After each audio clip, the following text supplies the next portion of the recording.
একটু খেয়াল করে দেখেন। বন্ধু দেখ তো গাড়িটা অনেক সুন্দর না? সুন্দর হইলেই কি মানুষের গাড়ি? চল। দেখিস বন্ধু, আমিও একদিন এরকম একটা গাড়ি কিনবো। শালা সিরা খেতাত ঘুমায় আবার লাখটার স্বপ্ন দশ। আয় ওই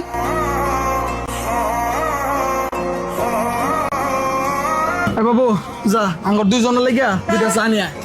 কি রে বন্ধু, আমরা মানুষ হইতেছি 3 জন আর তুই চা আনবার কইতেছিস 2টা। তোর চা খাওয়ান লাগতো না, তুই আঙ্গর দুইজনের লেগে নিয়ে আয়। কি তোমরা চা খাবা আর আমি চা আছে দেখবো নাকি? তোর কাছে টাকা থাকলে তুইও চা খাবি, সমস্যা কি?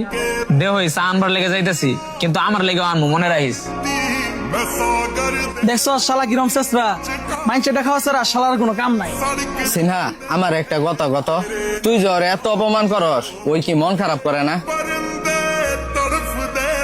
না ওই কিছু মনে করে না, যদি ওই কিছু মনে করতো তাহলে আমাদের বন্ধুত্ব এত বছর ধরে টিকে থাকতো না।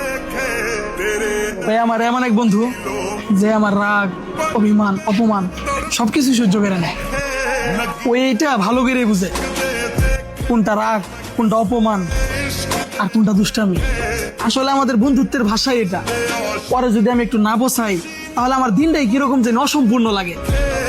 যেই দিন আমার মন খারাপ থাকে ওই দিন ওই আমার কাছে আইসা বলে, কিরে তোর কি মন খারাপ? আজকে যে আমার অপমান করতেছিস না, আমারে বসাইতেছিস না।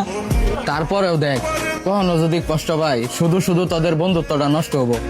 শুন, আমার এতটুকু বিশ্বাস আছে, পরে আমি যতই অপমান করি না কেন, পরে যতই আমি বসাই না কেন, ওই একটু কষ্ট পাইলেও ওই কখনো আমাদের বন্ধুত্ব নষ্ট করবো না। এই নে 1 আর 3টা চা না যায়।